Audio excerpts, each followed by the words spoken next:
రాష్ట్ర ప్రజలు మనం నమ్మే పరిస్థితులు లేరని కూడా మేము చెప్పగలం. ఈ 5 ఏళ్లలో రాష్ట్రం గురైంది. రైట్ మోహన్ రెడ్డి గారు ఏంటి గాయత్రి గారు మాట్లాడింది, జయరామ్ గారు మాట్లాడింది చూశారు. చంద్రబాబు నాయుడు గారు ఆల్రెడీ మాట్లాడిన విషయాలు నేను ప్రస్తావించాను. ఉత్తరాంధ్రను కబ్జా చేయడానికి, ఉత్తరాంధ్రలో భూ కబ్జాలు చేయడానికి, ఉత్తరాంధ్రలో ఉన్నటువంటి వనరులు దోచుకోవడానికే 3 రాజధానుల అంశాన్ని తీసుకొచ్చారంటున్నారు. ఏమంటారు? శివగారు, మీకు, గాయత్రి గారికి, జయరామ్ గారికి, చూస్తున్న వీక్షకులకు అందరికీ పేరు పేరున హృదయపూర్వకంగా నమస్కారాలు. ఇప్పుడు ఋషికొండ విషయం మాట్లాడుతున్నారంటే వీళ్ళు పూర్తి అవగాహన లేదనుకోవాల్సిన సందర్భం వస్తుంది. ఎందుకంటే ఋషికొండ అనేది రాజధానికి సంబంధించిన ప్రాంతంలో సీఎం గారి క్యాంప్ కార్యాలయంలో మొత్తం అన్ని సదుపాయాలు ఉంటాయి. దాదాపు సీఎం గారి క్యాంప్ కార్యాలయం అంటే మొత్తం రాజధానికి సంబంధించినటువంటి అందరు అధికారులు ఆ ప్రాంతంలో ఉంటారు. ఏ మీటింగ్ జరగాలన్నా ఏం చేయాలి మీరు చెప్తున్నంత క్లియర్ గా ఇప్పటిదాకా ఎక్కడ కూడా గవర్నమెంట్ ప్రకటించలేదు కదా మోహన్ రెడ్డి గారు. మీరు ఎంత క్లియర్ కట్ గా చెప్తున్నారు సీఎం గారి క్యాంపు కార్యాలయం అన్ని వసతులు ఉంటాయి అందుకే నిర్మిస్తున్నాం అని. కానీ క్లియర్ కట్ గా గవర్నమెంట్ నుంచి కానీ ఒక మినిస్టర్ కానీ ముఖ్యమంత్రి కానీ ఎప్పుడైనా స్పందించారా దానికి సంబంధించి? అది ముఖ్యమంత్రి కార్యాలయమే, ముఖ్యమంత్రి క్యాంపు కార్యాలయం అలా క్లియర్ కట్ గా చెప్పేస్తే ఇంత కన్ఫ్యూజన్ ఉండకపోతుందేమో కదా. మీరు ఇస్తున్నంత క్లారిటీ వాళ్ళు ఇస్తుంటే. ఒక నిమిషం ప్లీజ్ ఆయన మాట్లాడిద్దాం. కొంచెం ఆగండి సార్, మీరు మాట్లాడినారు కదా, కొంచెం ఆగండి. కంటిన్యూ 100% సీఎం గారి క్యాంప్ కార్యాలయమే. దీన్ని వీళ్ళు ఏమంటున్నారంటే సీఎం గారి క్యాంప్ కార్యాలయం చేస్తే మొత్తం ఋషికొండను తిరిగిపోయినారు, ఋషికొండను ఆక్రమించుకున్నారు, ఋషికొండను దోచుకున్నారు, ఋషికొండను ఏదో మేము ప్లాట్ వేసి అమ్ముకున్నట్టు వీళ్ళు ఇష్టం వచ్చినట్టు గాయత్రి గారి నుండి, జయరామ్ గారి నుండి, చంద్రబాబు నాయుడు గారి వరకు ఇదే ఆరోపణలే చేస్తున్నారు. దాంట్లో ఎక్కడా సందేహించాల్సిన అవసరం లేదు. కానీ విషయం ఏంటంటే దాని అసలు విషయాన్ని అర్థం చేసుకోవడం లేదు. ఇప్పుడు జుబ్లీ హిల్స్, బంజారా హిల్స్ మొత్తం అవన్నీ కొండలు ఉండేటియా లేక విశాలమైనటువంటి ప్రదేశం అదే? ఆ కొండలన్నింటినీ 500 సంవత్సరాల కిందట హైదరాబాద్ కట్టించినటువంటి నవాబులను వదిలిపెట్టేసి చంద్రబాబు నాయుడు గారు నేనే కట్టించిన హైదరాబాద్ నవాబుల్ని నేనే తయారు చేసిన అని చెప్పుకుంటున్నారు కదా.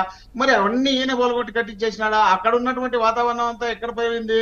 అక్కడ పర్యావరణ పరిరక్షణ ఎక్కడ చూడకుండా పోయినారు? అక్కడ అనుమతులు తీసుకొని చేసినారా?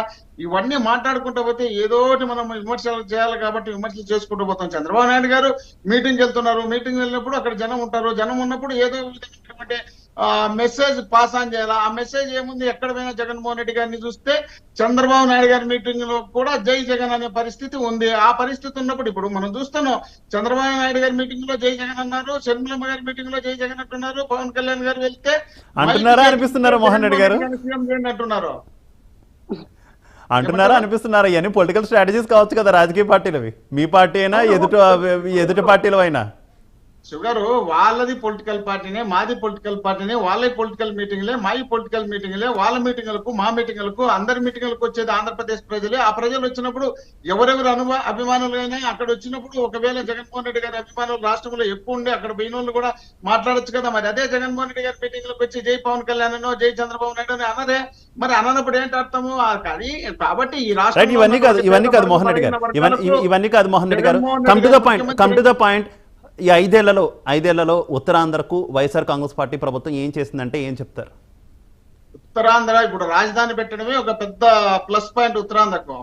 రాజధాని పెట్టిన తర్వాత అక్కడ ఎయిర్పోర్ట్ కానీ లేక అక్కడ ఉన్నటువంటి షిప్పింగ్ యార్డ్ కానీ లేక అనేకమైనటువంటి పరిశ్రమలు తెచ్చే కార్యక్రమం కానీ అక్కడ మీటింగ్లు పెట్టి మన మీటింగుల్లో బ్రహ్మాండంగా దాదాపు 13 లక్షల కోట్ల రూపాయల ఒప్పందాలు చేసుకున్న తర్వాత ఎక్కువ ఆ ప్రాంతంలోని విశాఖపట్నంలోనే పరిశ్రమలు వస్తాయి, అక్కడనే ఎక్కువ నడుస్తుంది. ఇప్పటికే కొన్ని అగ్రిమెంట్లు కూడా జరగడం జరిగింది. అనేకమైనటువంటి అభివృద్ధి కార్యక్రమాలు విశాఖపట్నం ఉంటే మొదలు పెట్టాలి. అది మన రాష్ట్రానికి తలమానికగా ఉండాలి. రాష్ట్రానికి మొత్తం అందరికి విశాఖపట్నం ఉంటే అభివృద్ధి కార్యక్రమాలు సప్లై చేసే విధంగా కనపడాలనే ఉద్దేశంలో భాగంగానే జగన్మోహన్ రెడ్డి గారు దాన్ని ప్రత్యేకంగా తీసుకొని ఆ ప్రాంతంలో రాజధాని పెట్టాలనుకుంటే వీళ్లకు ఆ కడుపు మండి వీళ్లకు ఆ ప్రాంతాన్ని అభివృద్ధి చేయడానికి ఇష్టం లేక ఆ ప్రాంతంలో దోపిడీలు బాగా చేసినారు. కాబట్టి ఆ ప్రాంతంలో గతంలో ఉన్నటువంటి పాలకులు అయితే మోహన్ రెడ్డి గారు రాజధాని అంశంతో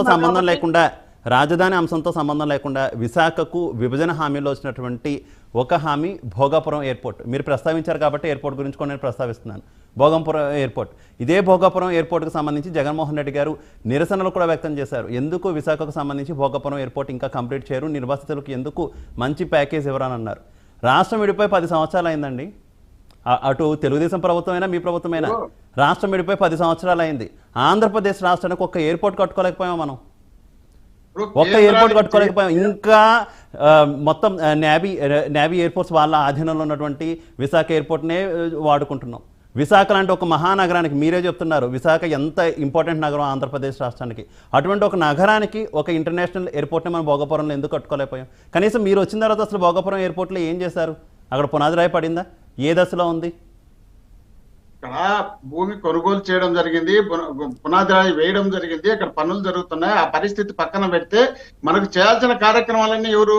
కేంద్రం చేయాలి. కేంద్రం చేయాల్సినవి ఎవరు ఆధీనంలో ఉన్నారు? కేంద్రం గతంలో 14 నుండి 19 వరకు తెలుగుదేశం పార్టీ, జనసేన పార్టీ వీళ్ళందరూ కలిసి కేంద్రంతో సఖ్యతగా పనిచేసినారు.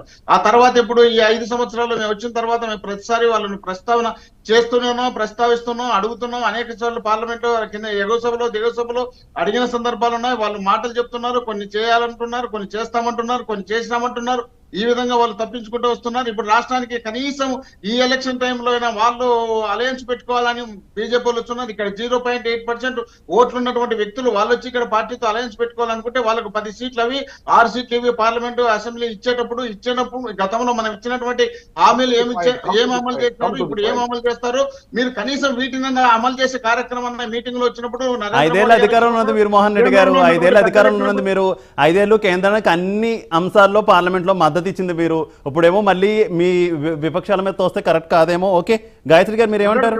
ఒక్క మాట శివ గారు, ఇప్పుడు మీరు అన్నట్టు 5 సంవత్సరాలు వాళ్ళతో భాగం పంచుకుంటే ఎట్లుంటుంది? వాళ్ళ 5 సంవత్సరాలు రాష్ట్రానికి కావాల్సినటువంటి మేళ్ల కోసం వాళ్ళతో సఖ్యతగా పనిచేసే ఎట్లుంటుంది?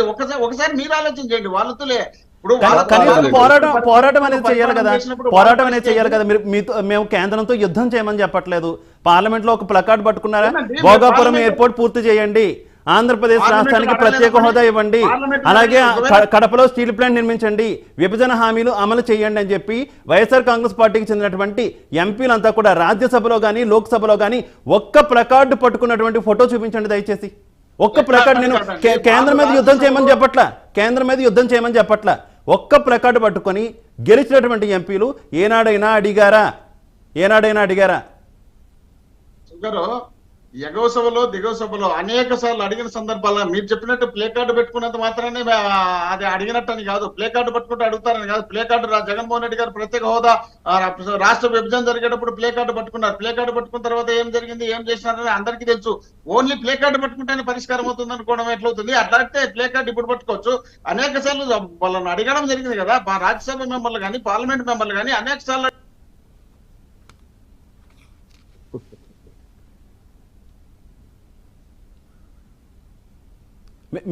మీ ఆడియో మ్యూట్లోకి వెళ్ళింది మోహన్ రెడ్డి గారు. కానీ ఒకటైతే అర్థమవుతుంది, గతంలో తెలుగుదేశం పార్టీ అధికారంలో ఉండి సాధించుకోలేదని మీరే అంటున్నారు, ఇప్పుడు విపక్షంలో ఉండి అడ్డుకుందని మీరే అంటున్నారు. రెండూ చేయగలిగినటువంటి క్యాపబిలిటీ టీడీపీకి ఉందంటున్నారు, అంతేనా?